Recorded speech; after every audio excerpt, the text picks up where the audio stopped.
trompette.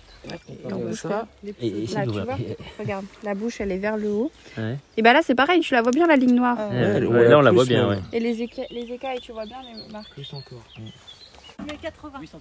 Tu mets 8 80, cm. 80. Je mets 80. C'est une pêche électrique. Oui, c'est ça. En fait, ce qu'on appelle communément pêche électrique, nous on va aussi l'appeler un inventaire piscicole avec une technique particulière qui est la pêche électrique. L'idée, c'est d'apporter un appui au syndicat du bassin du Beuvron qui a mis en œuvre ce site. Donc une frayère, c'est quoi? C'est un endroit qui est annexe à la rivière, qui en période de hautes eaux va se charger en eau. Les poissons vont pouvoir rentrer dans ce milieu un petit peu préservé et se reproduire à partir de février pour les brochets jusqu'en février, mars, avril, mai par exemple.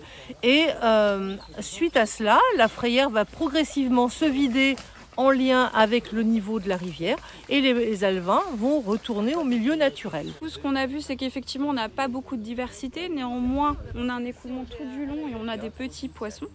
Donc certes, peut-être que les poissons sont repartis, mais on a déjà un phénomène, une annexe qui est fonctionnelle puisqu'on n'a pas de piégeage de poissons. Il y a un petit brochet qui a été observé, donc les brochets en fait ils se reproduisent dans des zones de calme comme ça, donc c'est que ça marche bien. Il n'y a pas mieux dans le milieu que des poissons qui viennent naturellement se reproduire.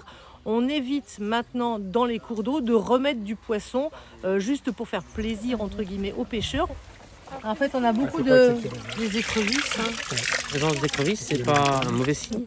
Elle est présente partout. L'écrevisse est présente partout au même titre que le ragondin. Les écrevisses que l'on a trouvées, c'est des écrevisses rouges de Louisiane, qui sont des espèces invasives, qui ont été introduites par la main de l'homme à un moment donné. Et surtout, c'est la période en mois de mai, là où elles vont un petit peu sortir de leur terrier et se mettre à se reproduire également. Et il est important justement que quand les écrevisses sont en expansion, eh bien que les poissons soient déjà retournés au milieu naturel pour éviter de se faire boulotter.